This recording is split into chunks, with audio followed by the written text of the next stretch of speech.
सवाल कई उस मौत के, सवाल कई उस आखिरी रात के, सवाल कई उस बात की जो फोन पर हुई थी। आखिर फोन पर क्या बात हुई जो एक दोस्त ने ही दोस्त का कत्ल कर दिया? जिसकी यारी कल तक गांव कस्बों में जानी जाती थी, वो दोस्त क्यों बन गया अपने ही दोस्त के कातिल का गुनहगार? क्या है इस कत्ल के पीछे का राज? आपको देखेगा।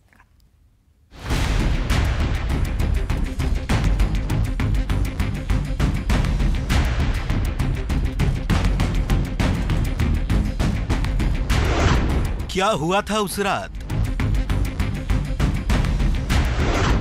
फोन पर ऐसी क्या हो गई बात?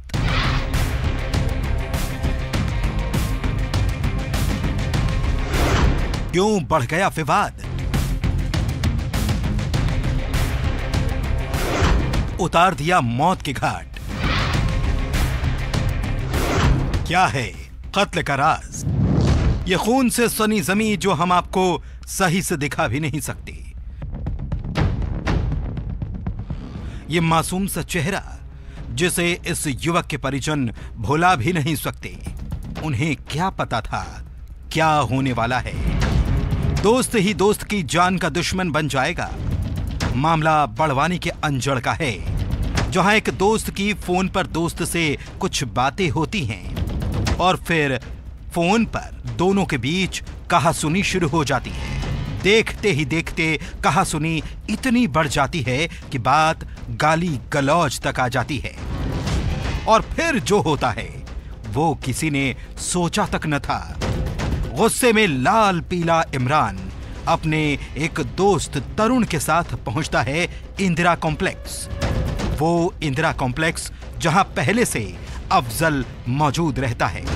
अफजल ने भी कभी सोचा नहीं था कि ये उसकी जिंदगी की आखिरी रात होगी। कल की सुबह वो किसी और दुनिया में होगा।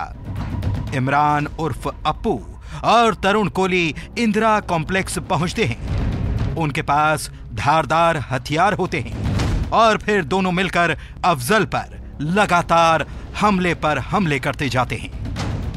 ये दोस्ती यारी थी इनकी, तो क्या पता कुछ ऐसा मालूम नहीं, मतलब इनके झगड़े हो गए तो उसके दोस्त ने कुछ चाकू मार दिया। उसका नाम तरुण था और एक का नाम अप्पू था। कब की घटना है? ये रात 12:30 बजे की। कहाँ पे हुआ था? ये अपने अंजड़ में टाकी चौराहे के हैं। देखिए, कल रात को एक दुखद घटना हुई जिसमें अंजड़ कस्बे में एक युवक की हत्या हुई है, जिसमें हमने आरोपी चिन्हित कर लिए हैं, जिनके एफआईआर में नाम दर्ज है। अभी मामला विवेचना में है, इसलिए उनके नामों का भी खुलासा हम नहीं कर रहे हैं। सुना, दोस्ती यारी थी इनकी, झगड़ा हुआ और फिर कत्ल। वो 23 साल का चिराग बुझ गया। वो दो बच्चे जो अफजल के थे अनाथ हो गए। अफजल इस दुनिया को छोड़कर चला गया। इमरान उर्फ अप्पू और तरुण कोली दोनों अफजल की हत्या कर भाग निकले। पुलिस को खबर की गई तो मौके पर पुलिस पहुंची। शव को कब्जे में लेकर पोस्टमार्टम हुआ और दोनों आरोपियों की तलाश शुरू कर दी गई। ये आपसी विवाद का मामला है। ये आपस में मित्र और आपस में एक दूसरे को जानने वाले थे। रोजाना इनका उठना बैठना था आपस में अपने साथ में। किसी बात पर विवाद हुआ इनका और ये घटना हुई। यह हत्या साजिश थी या आवेश में हुआ यह कत्ल, या फिर बात कुछ और थी? आखिर उस रात क्या हुआ? इमरान और तरुण की अफजल से बात क्या हुई? क्या इसके पीछे कोई और बात है या फिर हत्या का कोई और राज है? पुलिस दोनों की तलाश में जुटी है। हत्या की वजह का खुलासा तभी होगा जब दोनों की गिरफ्तारी होगी। बहरहाल घटना के बाद से दोनों युवक फरार हैं, जिनकी पुलिस सरगर्मी से तलाश कर रही है। न्यूज़ 18 के लिए पंकज शुक्ला की रिपोर्ट। चंबल की धरती के खूनी किस्से कितने सुनाए जाएं। मुरैना, नीमच, रायसेन आदि आदि जिला बदलते हैं, बदलती नहीं है तो सिर्फ जमीन की खूनी दास्तान। खून की प्यासी जमीन की कहानियां आप सुनते सुनते थक जाएंगे। आखिर कब जमीन की ये प्यास बुझ पाएगी?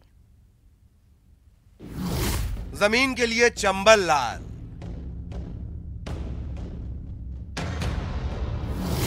जमीन के लिए रायसेन लहूलुहान, जमीन के लिए नीमच खून खून।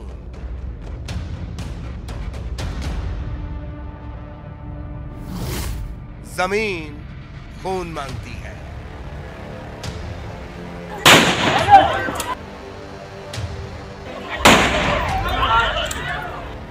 जमीन के विवाद में बंदूक उठ जाने, तलवारें लहराने और खून से धरती को रक्त रंजित कर देने की घटनाएं मध्य प्रदेश के लिए नई नहीं है। चंबल की धरती पर खून की होली खेली जाती रही है। जवानी की दहलीज पर पहुंचते पहुंचते कितने चेहरे आतंक के पर्याय बन गए, आंकड़े गिनाना और गिनना दोनों मुश्किल। तो क्या जमीन खून मांगती है? जमीन खून की प्यासी है। कुछ वारदात बताते हैं जब खून की नदियां बह गईं।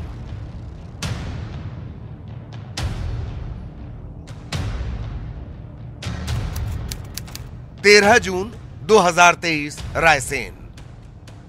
दो पक्षों के बीच खूनी संघर्ष। विवाद इतना बढ़ा कि गोलियां चल गईं। 6 से ज्यादा लोगों को गोली लगी। सरपंच के पति और उसके भतीजे की मौत। पटवारी कोटवार समेत 6 लोग घायल। गोलीकांड की वजह जमीन। 11 जून 2023 नीमच। 13 साल पुराना विवाद। विवाद जब बढ़ा तो संघर्ष खूनी हो उठा। चाकू गोद कर एक की हत्या, 3 घायल। चाकू कांड की वजह जमीन। मुरैना में हुए गोलीकांड से देश थर्रा उठा। 5 मई 2023। 10 साल पुरानी अदावत। बंदूकें गरजी तो जमीन पर बिछ गई एक ही परिवार की 6 लाशें। धरती रक्त रंजित हो गई। हत्याकांड की वजह जमीन।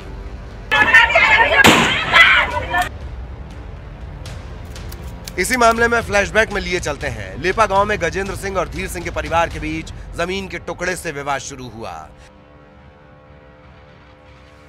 दोनों पक्षों के लोगों का गुस्सा 7वें आसमान पर। नतीजा यह हुआ कि विरोधी पक्ष मौका देकर धीर सिंह पक्ष के 2 लोगों को 2013 में मौत के घाट उतार देता है। वारदात के बाद गजेंद्र सिंह का परिवार गांव छोड़कर फरार हो जाता है।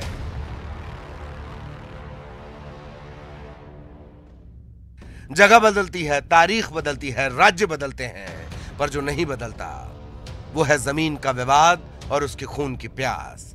कहीं दबंगई जान ले लेती है तो कहीं आन जान पर खेल जाती है। जमीन के विवाद को निपटाने के लिए कब तक बंदूक और लाठियों का सहारा लिया जाता रहेगा, ये सवाल बड़ा है। विवाद निपटाने के लिए कोर्ट कचहरी है, ग्राम पंचायत स्तर पर भी निपटारे का प्रावधान है। तो सवाल ये कि जमीन की खूनी प्यास कब शांत होगी। Bureau report, news 18।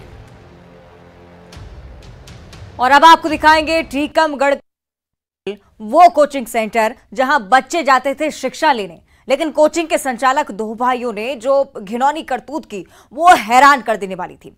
सभी माँ बाप के लिए चेतावनी है ये कि इंसान के रूप में कौन भेड़िया मिल जाए। वो मासूम बच्चे के साथ दुष्कर्म की घटना को अंजाम देते थे। ऐसे लोगों से सावधान हो जाइए।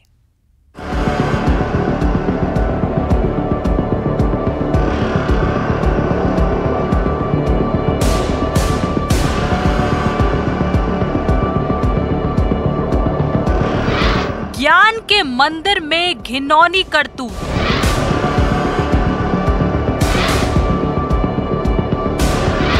दरिंदगी की सारी हदें पार।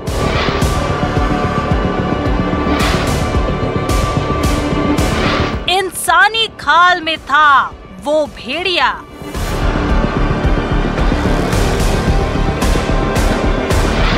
नाबालिग छात्राओं के साथ करता था दुराचार।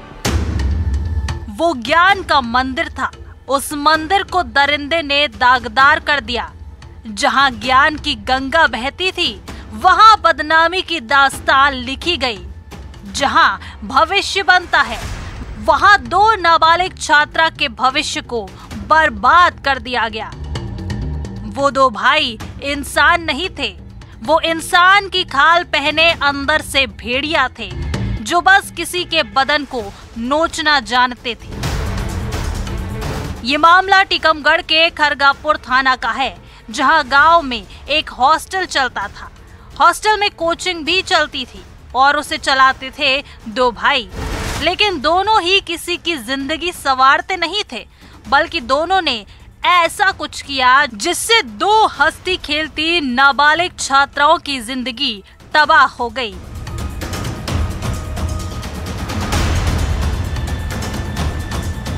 दोनों दरिंदगी के अपराध को अंजाम देते थे। लेकिन एक दिन ऐसा आया कि दरिंदों की करतूत सबके सामने आ गई उसकी घिनौनी चेहरे की सच्चाई।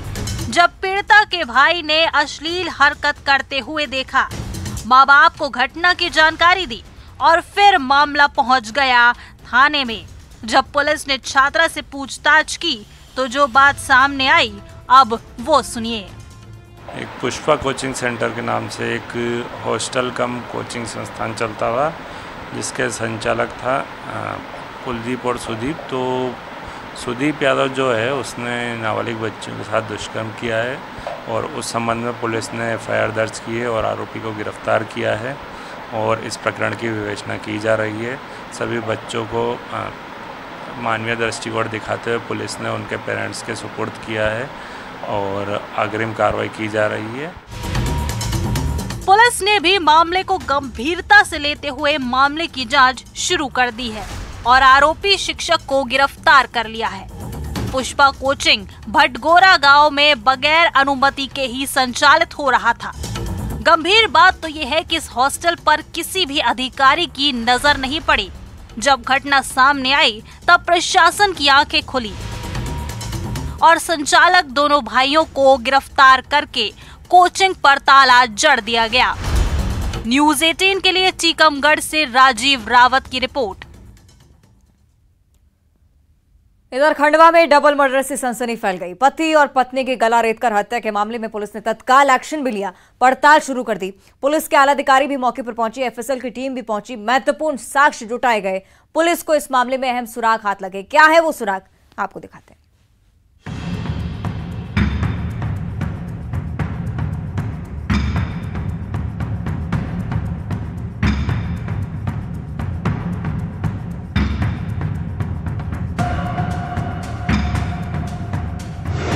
धारदार हथियार, गले पर वार।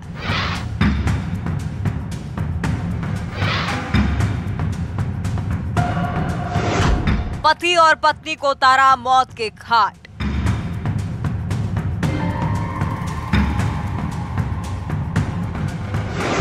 डबल मर्डर की क्या है कहानी? क्या वो मौके के इंतजार में था? कौन है इस हत्या का कातिल? कत्ल का राजदार कौन? रात के अंधेरे में किसने गला रेता होगा? किसने रची होगी हत्या की साजिश? पति पत्नी घर के बाहर रात को चैन की नींद सो रहे थे, तभी कोई आया और गला रेत गया। मामला खंडवा की पिपलौद का है, जहां डबल मर्डर से सनसनी फैल गई है। गांव के पास खेत में बनी झोपड़ी के बाहर खटिया पर सो रहे पति पत्नी की गला रेत कर हत्या कर दी गई। हत्या के बाद पूरे गांव में सनसनी फैल गई। लोग बाहर सोने से डरने लगे हैं, लोग सहमे हैं, एक दूसरे से बातें कर रहे हैं। 100 लोग 100 तरह की बातें, हर किसी के पास हत्या की एक अलग कहानी। लेकिन इस हत्या की असल कहानी क्या है, इस पर से पर्दा नहीं उठ पाया है। हत्या के बाद मौके पर पुलिस पहुंची, आला अधिकारी पहुंचे, एफएसएल की टीम पहुंची और साक्ष्य जुटाने में लग गई है। पुलिस को सुराग भी हाथ लगे हैं। प्राथमिक तौर पर पुलिस पारिवारिक विवाद में मर्डर की आशंका जाहिर कर रही है। ऐसे में सुराग के साथ पुलिस की तफ्तीश लगातार जारी है। घटनाक्रम हुआ है जिसमें पति पत्नी की लाश जो है उनके गांव से दूर जो उनका एक खेत है वो खेत के में बाहर पाई गई थी और जो उनके गले पे धारदार हथियार से पॉइंटेड ऑब्जेक्ट से कुछ चोटें हैं, जो प्राथमिक तौर पे जो हमारी एफएसएल टीम ने उसको एग्जामिनेशन किया है और अभी मैं वो घटनास्थल से ही जो आया हूँ। बहुत महत्वपूर्ण सुराग मिले हैं और हमको एक लीड मिली है, उस लीड पर हम काम कर रहे हैं। उम्मीद करते हैं जल्दी ही उस घटनाक्रम का खुलासा। तो क्या ये पुलिस के शक की सुइयां परिवार के सदस्यों पर हैं? अगर हैं तो फिर क्यों? क्या परिवार में संपत्ति को लेकर कोई विवाद? और अगर परिवार का कोई सदस्य है तो वो कौन है? कौन है जो रात के अंधियारे में धारदार हथियार से गला रेतकर हत्या कर गया? वो कौन है?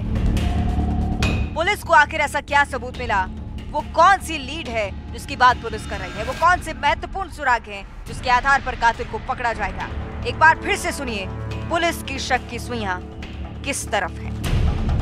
व्यक्तिगत कारणों की ही बात अभी तक सामने आई है। पारिवारिक परिजनों से जो चर्चा हुई और किसी तरह के कोई विवाद की स्थिति नहीं है, लेकिन कुछ पारिवारिक इशू है जिस पर हमारा अभी काम चल रहा है। अभी मैंने कहा ना कि पारिवारिक है तो इसका मतलब कि इनके बीच के ही है, लेकिन अभी प्राथमिक स्थिति में हम बहुत ज़्यादा कुछ कहने की स्थिति में नहीं है। पुलिस पारिवारिक विवाद की वजह से हत्या की आशंका जता रही है, जल्द खुलासे की बात कर रही है। तो क्या कातिल को डर है कि वो पकड़ा जाएगा? क्या जो लीड पुलिस को मिली है उसमें कातिल का नाम छिपा है? न्यूज़ 18 के लिए खंडवा से अमित जायसवाल की रिपोर्ट। और इसी के साथ क्रिमिनल्स में आज बस इतना ही। आप देखते रहिए न्यूज़ 18।